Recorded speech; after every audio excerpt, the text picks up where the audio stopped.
Hey everyone, my name is Kevin Hodgson. I'm a 6th grade teacher out in Western Massachusetts. And I'll be the first to tell you I am not a gamer. But I am going to try to play one on the small screen as part of my keynote address here at the K-12 online conference.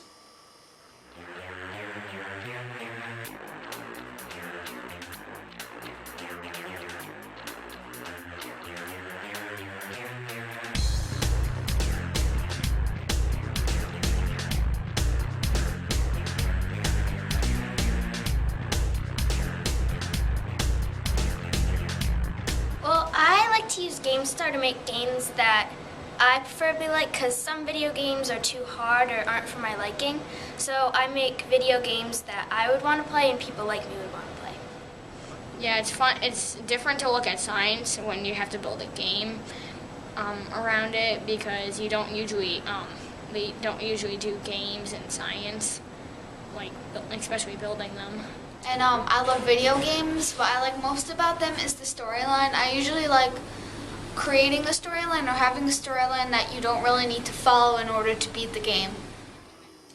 I recently did a really interesting experiment with my 6th grade students. In the morning before they arrived, I set up my interactive board and I pulled up my version of Angry Birds. I put a big sign on there that said, "Play."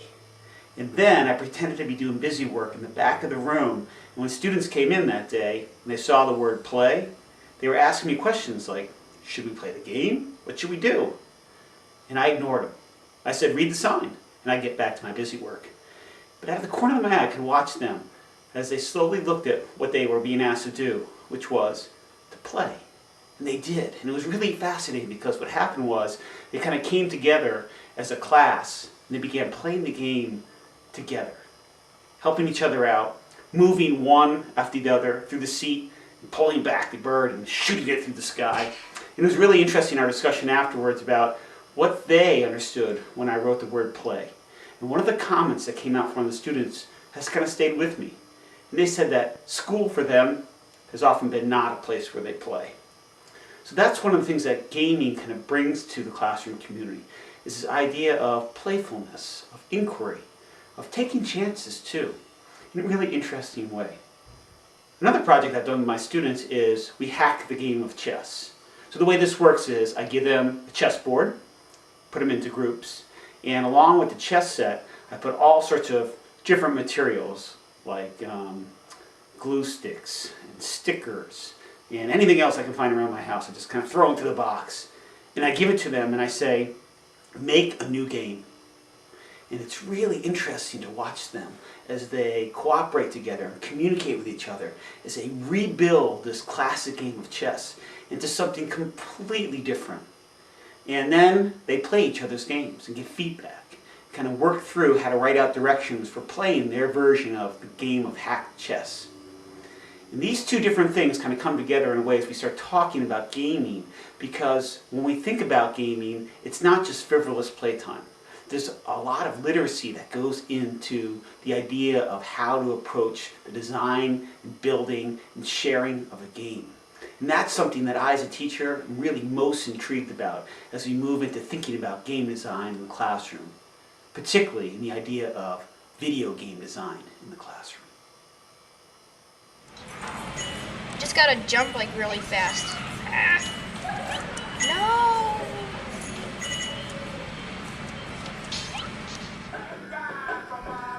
About 2 years ago, I was noticing something really interesting with conversations I was having with my students, my 6th graders, at snack time and at recess.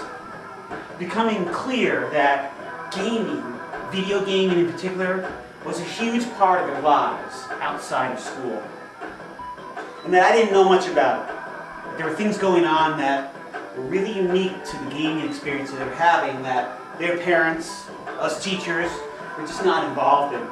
So it got me thinking, how can I use this kind of engagement, this excitement into the classroom in a way that connects with my own literacy and design goals for learning? That led me to really investigate the idea of what is to design video games, because I was no expert. I played Pong and Atari as a kid. It's been a while since I've done video gaming. And my own kids are more into sports than video gaming. However, what happened was, as I began thinking about game design, I decided I would run a summer camp around game design, which is really an eye-opening experience for me to have these kids who are really into game design come in and allow me to teach them what I knew, but also they taught me a lot about game design. And it got me thinking about how can I move this into my classroom. You know, more and more of my students are playing games like this, like Minecraft, World of Warcraft, where the kind of gameplay is built around construction, making, building. Matter of fact, I've had a lot of students who've come into me after they've studied, let's say, Greek culture, and they've rebuilt the Colosseum or the Parthenon inside Minecraft, and they want to show me. Or I've had students who have talked about the collaborative nature of missions and challenges that they're on in different spaces, and how they have to figure out ways to work with other people to build, to construct, or to overcome a challenge.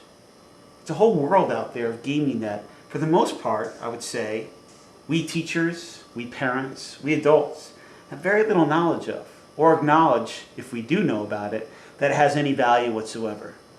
I'm hoping as we go through this keynote and as you read through documents or follow other videos, that you start to change your mind about the importance of gaming and also the elements of learning and literacy that go on with it. And I like video games because they test your strengths and your mind.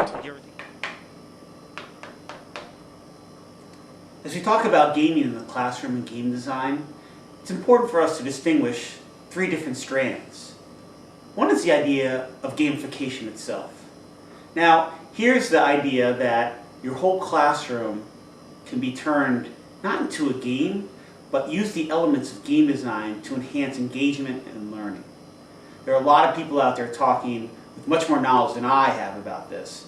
I would actually go and look at the videos by Jane McGonigal and read her book as well, and think about the concepts that she's talking about around how game design elements can really self-help, help people make goals for themselves and make progress and reach those goals. And there are places where they pull that into the classroom and school setting. Quest to Learn, the school in New York City, is one of these that seems to do an amazing job of designing the entire curriculum around this idea of not just gaming, but project-based game design learning. For me, I've struggled with this in my class with my sixth graders, to be quite frank. I've used gamification a couple different ways, including one summer camp where we built a whole idea around the summer camp was a whole gamified experience. Now, the theme of the camp itself was game design, but we initiated a series of challenges for the campers to do as they moved through the course of the 2-week program, where they were earning points and rewards and thinking about different tasks that they would have. What I found afterwards, for me, upon reflection, is that it was less a collaborative environment that we created and more an individual, I'm the winner environment, which I didn't like at all. So I'm still thinking about this way of how do I gamify my classroom in a way that makes sense for my own learning goals, for my student engagement, and also sits well with me as the teacher with my own ethos around game design and learning. So gamification is one strand. The second strand I would think about is the idea of teachers allowing students or helping students get onto websites that are games that enforce the content learning that's going on in the classroom. You know, these are ideas around gaming in which it's merely a throw-on in a lot of ways, in which the game itself, usually produced by some commercial company, usually, unfortunately, with advertising there, so we're bringing our students into spaces where their eyeballs are being bombarded by ads. And the games themselves are often boring, repetitive, yes, designed to reinforce content, but often not in a very engaging way. The third element that I'm really most interested in, that I'll be talking with here mostly in this keynote, is around how to help students design, build, and publish their own video games. For us at my school, we've been working a couple of years as a collaboration between myself as the ELA teacher, with our science teacher, and also with our special education co-teacher, thinking about the ways that a game design project might engage our students around vocabulary acquisition, around design elements, around publishing for real-world experience, about collaborating, connecting with other students. And that's what we've been working on. And that's what I want to share with you today, in hopes that something might spark with you as a way to help your students kind of make that step forward into their idea of building, designing their own games. So join us. I'm going to be talking through our science, geology, game design project, in which our students build, construct, prototype, revise, and then publish science-based video games in a space that allows for students around the world to be playing their games and giving them feedback. What an amazing experience it's been for us to think about and to pull into practice, and also to get our students as game designers. I always thought that we wouldn't even be playing video games in school. This is totally new to me. I did not think that I would ever do game design in school. Are you excited about it? I am excited.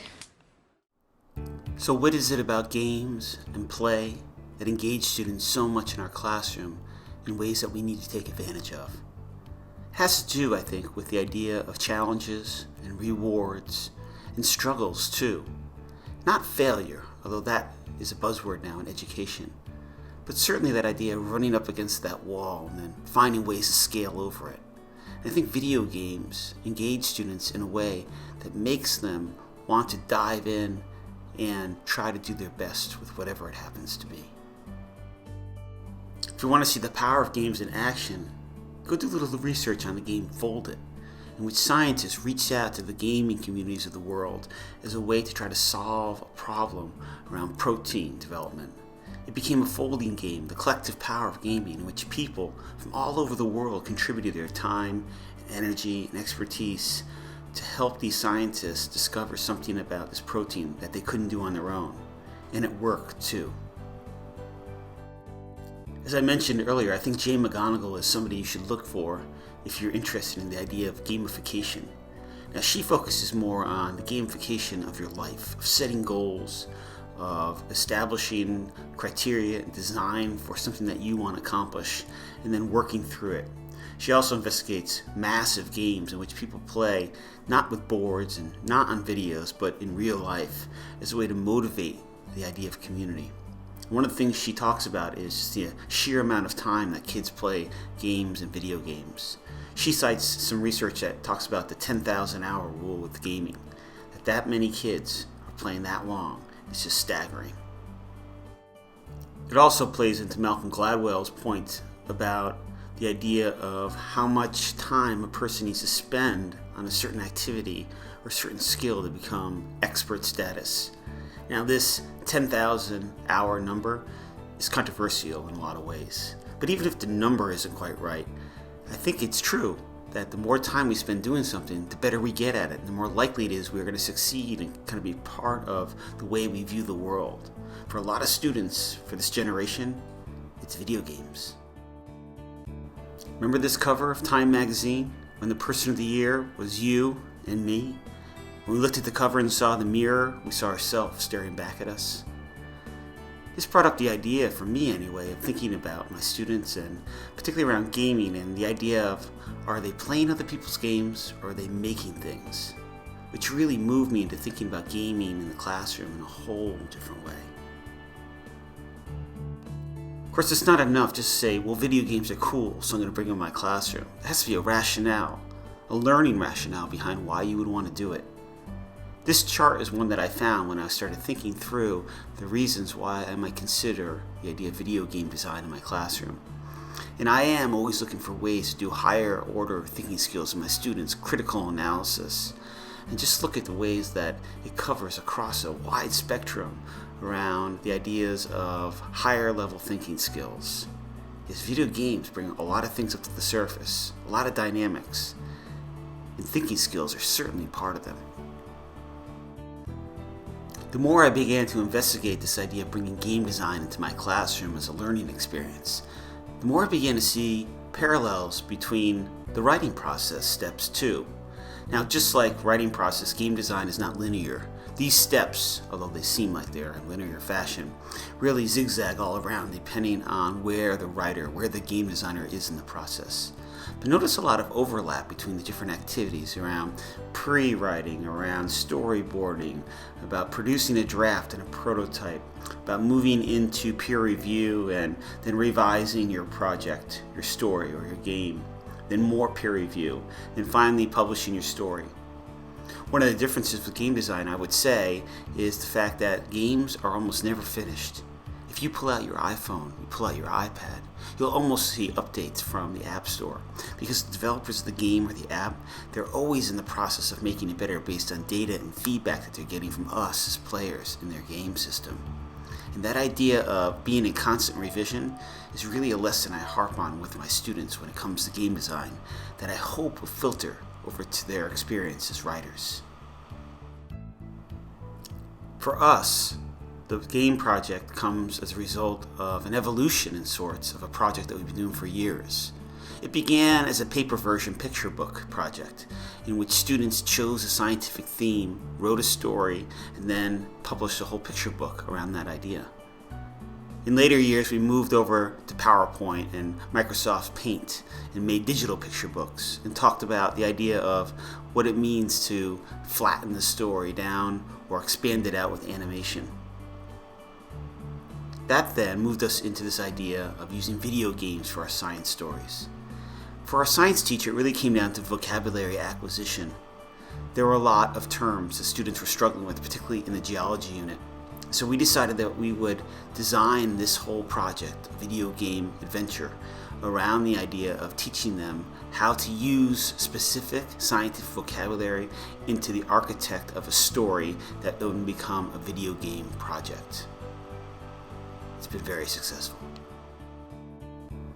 As we began to document our video game design unit, which roughly takes between 6 to 8 weeks of work by students, we started to notice all the different connections to our curriculum areas. And this became important because when our principal or superintendent or parents asked about what we were doing, we could then pull into our conversation the various connections that were going on. And there are a lot of them, if you just think about it. The idea of play, the idea of engagement, that's the heart of it. But there's learning going on with video game design too, important learning. Come take a tour with me in my classroom as students are hard at work at their game projects. Here, many of them are still storyboarding, thinking about the levels of their game and what the narrative will be and what it might look like from a visual design standpoint. We use a site called GameStar Mechanic, which is built around the idea of game design, about teaching students through various of quests the very elements of how to build an engaging game. They have to earn the experience before they can build and use things in their own game. And they have to have reached a certain amount through GameStar before they can even publish their game. It's actually a gamified game in a lot of ways. But once they get there, once they start diving in, they soon come to realize the power of this site. And as a teacher, I really appreciate the thoughtfulness that's gone into how they've set things up around gaming and how the community they've created around game design is a really powerful one. Students from all over the world are playing each other's games and giving feedback and creating their own gaming communities as designers. Well, I hope you enjoyed this discussion and exploration of gaming in the classroom from a couple of different angles. If I could leave you one message, though, this is really important to me, and it should be important to you too as well. The thing about gaming these days, particularly video games and apps on the mobile devices, that more and more of us are just becoming consumers of other people's content. We're playing the games that somebody else has made, and often those have in-app purchases because they're business models. If I could leave one thought for your students, it's this: turn the tables on that model. Allow your students the opportunity to make their own games, to be the ones in charge of producing, not consuming, so that we can turn that model around and make it a really true learning experience that goes way beyond the idea of video games.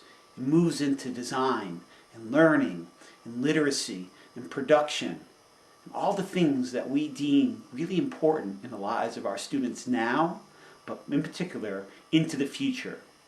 This is how we put content creation in their hands in a way that engages them. Thanks for listening to this keynote presentation for the K-12 online conference. Game on, everyone. Game on.